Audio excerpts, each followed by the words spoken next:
মানুষ গেছে 100 জন, সাংবাদিক ভাইদের নিয়ে গেছে 200 জন, আর ত্রাণ দিছে মাত্র 4 বস্তা। ইসলামী ছাত্র শিবিরের প্রেসিডেন্ট পাকিস্তানে গেছে, তারকে যেভাবে বরণ করে নিচ্ছে এদের মনে হচ্ছে মেলায় হারিয়ে যাওয়া ভাই ফেরত আসছে পাকিস্তানে। গণভোট আমাদের বাংলাদেশের জনগণের উপর চাপিয়ে দেওয়া হয়েছিল। রাজনৈতিকভাবে সহযোদ্ধা যারা নব্য, আগে অনেকের ছাত্রলীগ করার অভ্যাস ছিল, এদের দেখলাম একজন সাংবাদিক তার ফেসবুক স্ট্যাটাসে একদম স্পষ্ট বার্তা দিয়েছেন যে তারা চট্টগ্রামে ত্রাণ দিতে যাবেন।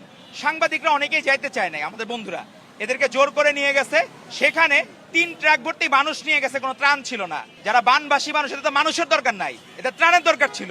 তো আপনি ট্রাক ভর্তি করে মানুষ নিয়ে গেলেন কোনো ত্রাণ ছাড়া।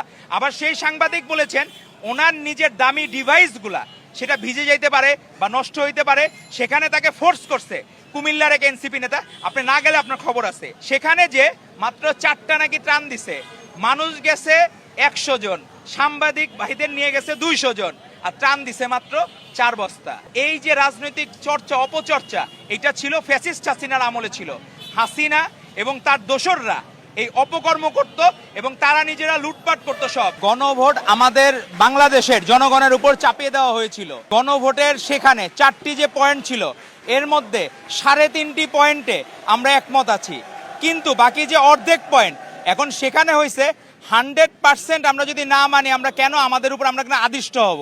তাদের আফসোস হইল কি, জনগণকে ভুল বুঝানোর চর্চা তারা কোনো দিন ছাড়বে না। 71 সাল থেকে যে চর্চা শুরু হয়েছে, আমরা দেখলাম ইসলামী ছাত্র শিবিরের প্রেসিডেন্ট পাকিস্তানে গেছে, তারকে যেভাবে বরণ করে নিচ্ছে, আমাদের দেশে কোনো কেউ নতুন বিয়ে করতে গেলেও তাকেও এরকম জামাই আদরে বরণ করে নেয় না, এবং তাদের মনে হচ্ছে মেলায় হারিয়ে যাওয়া ভাই ফেরত আসছে পাকিস্তানে। ডাকসুতে কিভাবে কোন প্রক্রিয়ায় জিতেছে এগুলা অনেকটা বিতর্কিত ইস্যু, আনসলভড ইস্যু, কিন্তু সেই জায়গায় দেখলাম যখন ইলেকশন হইলো পাকিস্তানে এত আনন্দ কেন।